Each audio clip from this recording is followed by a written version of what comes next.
Now, I've read that report, as I'm sure others have, and nowhere in that report, nowhere, does it mention £22 billion.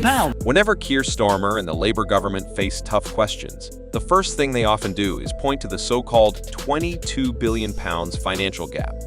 According to them, the previous Conservative government left behind this massive deficit, and it has become their go-to excuse for many of their actions. Whether it's issues with handling protests, arresting peaceful social media commentators, or implementing unpopular policies, Starmer tends to bring up the £22 billion crisis to justify his government's decisions. When the Labour Chief Secretary of the Treasury, Liam Byrne, wrote that there was no money left, he was telling the truth. But in what has been dubbed the biggest lie in British politics, Rachel Reeves, the artful dodger of 11 Downing Street, takes us for fools in an effort to pick your pocket. We've inherited a projected overspend of £22 billion. A £22 billion hole in the public finances now. Not in the future, but now. £22 billion of spending this year that was covered up. The Labour Party is now in government, which means it chooses the balance between taxation and spending, and it chooses where spending falls. So it's decided to take £1.5 billion off pensioners to give it to its chums in the public sector. From Tory voters to Labour voters, what a surprise! It's taken the decision to spend £8 billion on GB Energy, the green energy company, which it once claimed would save you an extra £300 on your energy bills. Both the Prime Minister and the Energy Secretary, Ed Miliband, have now forgotten about this saving because it was probably never there. The trick, the legerdemain, the dishonesty is in pretending that this is not a conscious choice but force measure, inventing a £22 billion black hole and blaming the Tories while spending £8 billion on green energy that won't cut your bills and £11 billion on overseas climate aid is simply dishonest. For a long time, people accepted this explanation without much question. However, a Member of Parliament, MP, has now exposed this claim as a financial scandal, and it's causing Starmer and other Labour MPs to hide their faces in embarrassment. So, what exactly was exposed, and what's the truth behind the £22 billion gap that Starmer has used to justify tax increases, austerity measures, and cutting essential services like winter fuel payments? Let's take a closer look at how Starmer might have used lies and deception, and let's explore what the real story is behind this supposed financial black hole.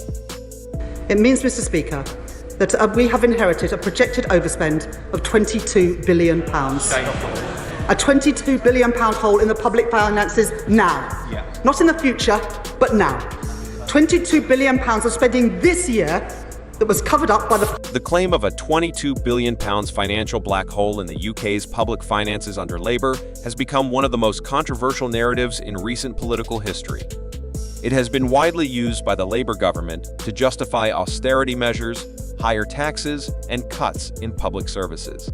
This number has been at the centre of heated debates about the state of the UK economy under Labour's leadership. However, many critics argue that it was more of a political tool than an accurate representation of the country's finances. The infamous £22 billion figure first appeared during Labour's budget announcements. Chancellor Rachel Reeves presented it as a crisis inherited from the previous Conservative government. Now, I've read that report, as I'm sure others have, and nowhere in that report, nowhere, does it mention £22 billion. It's not there at all. In fact, the only reference they have to a number is to be found on page 2 and in table 1, and even the Treasury, straining every sinew, could only find numbers that added up to 9.5, and even there, the OBR says, and I quote, "It is not possible to judge how much of that might actually have been realised." So when the Chancellor said there is a £22 billion black hole, the OBR report yesterday now proves that was simply untrue. So will she come here and apologise for providing that number to the House when the OBR report now shows it simply wasn't true? And certainly doesn't justify £40 billion worth of tax rises, the largest tax rises in any budget in history. Both Reeves and Prime Minister Keir Starmer referred to this supposed financial gap as a serious threat to the UK's economic stability, positioning themselves as the leaders tasked with cleaning up the mess left behind. They argued that this gap required tough fiscal measures, such as cutting winter fuel payments for pensioners. After 14 miserable years of the worst Tory government in modern times, the best this Prime Minister can offer the British people is things can only get worse. Well, for him and his calamitous opinion ratings, that's probably true. But why does he think he has such an unprecedented fall in his popularity? Is it his attacks on the pensioners?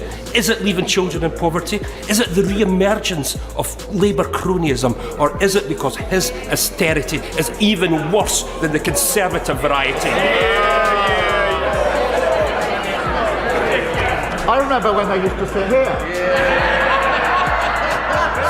It's a long way up and there's very few of them, so I don't think we need lectures on popularity. Increasing taxes on businesses and reducing public sector spending. However, a closer look at this claim reveals several discrepancies. The Office for Budget Responsibility, OBR, which is the body responsible for providing economic forecasts for the government, denied the existence of a £22 billion gap in its reports. Instead, the OBR identified a smaller shortfall of £9.5 billion earlier in the year, which it attributed to incomplete information from the Treasury. They are laughing the same way they all laughed during the budget when they talked about raising NI. They have no idea what people out there are dealing with. And that is why yesterday we voted against his damaging jobs tax. Even former supporters, Chef Tom Kerridge, who endorsed Labour at the election, said that the budget was catastrophic. He built a real business employing young people, unlike his cabinet of trade union stooges, CV embellishers, and an actual fraudster. None of them have ever run a business. Why won't he listen to business who are saying his budget is catastrophic?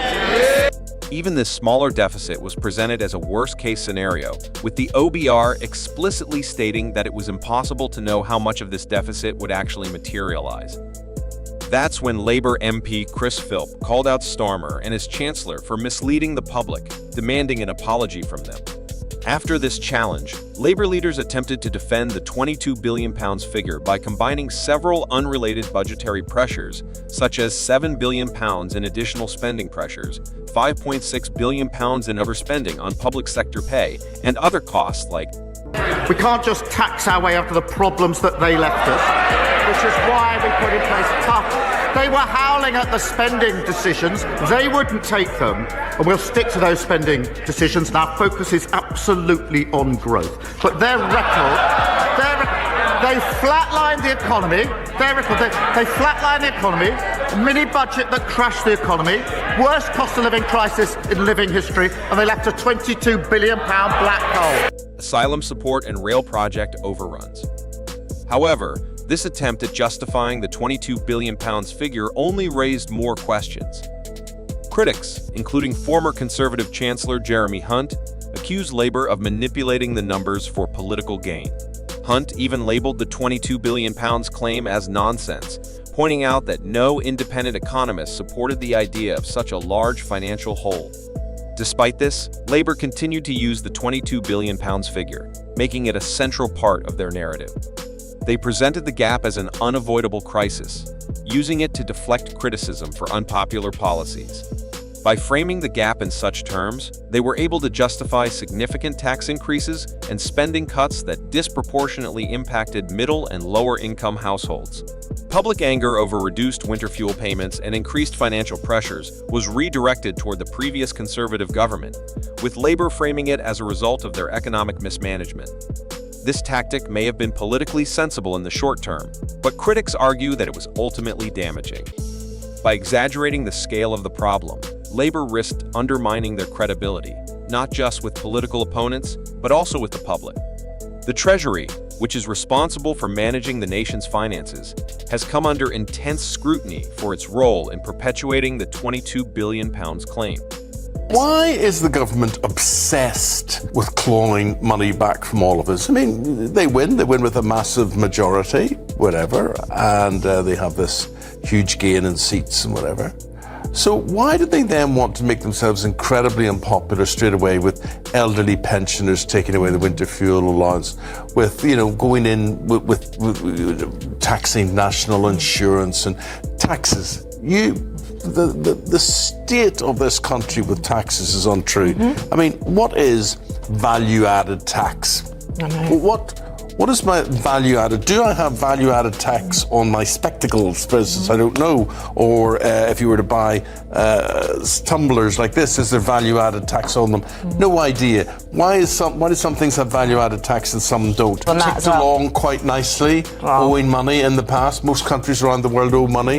Why this obsession with doing all the bad things and the hard things first? As the department tasked with ensuring the accuracy and transparency of financial data, the Treasury is expected to uphold the highest standards. However, internal documents suggest that senior Treasury officials were aware of the discrepancies in the £22 billion narrative, but chose to continue promoting it.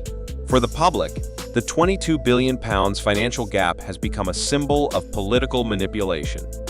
Families facing rising living costs, pensioners receiving reduced benefits, and businesses burdened by higher taxes all feel betrayed by a government that promised to prioritize fairness and transparency. Polls conducted after the scandal broke revealed a noticeable decline in public confidence in Labour's ability to manage the economy. Many began to question whether the tough fiscal decisions they'd been forced to endure were truly necessary. This erosion of trust is a major blow to Labour's future.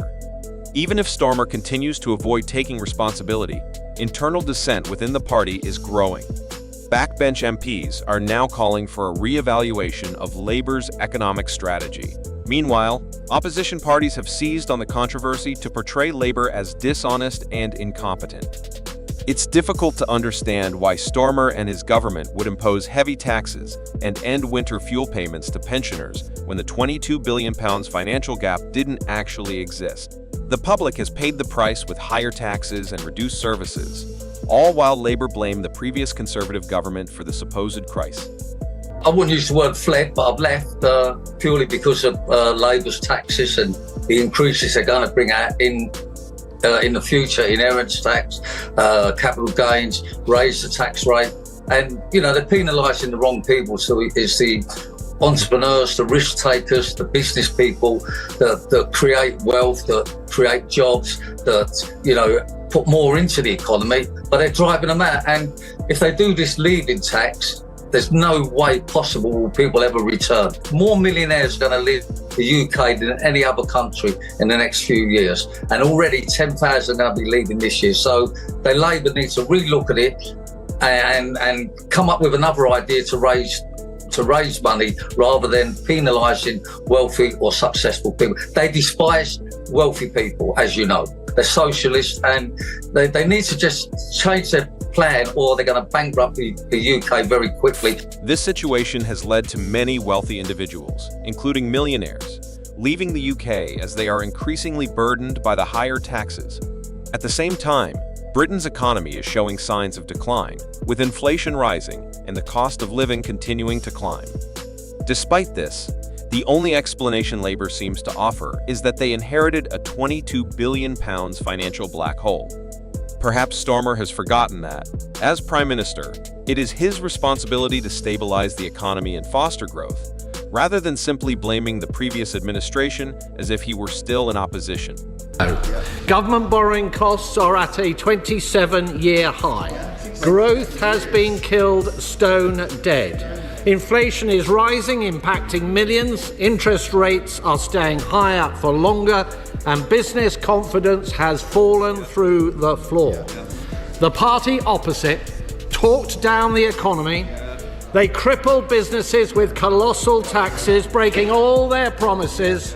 This is a crisis made in Downing Street.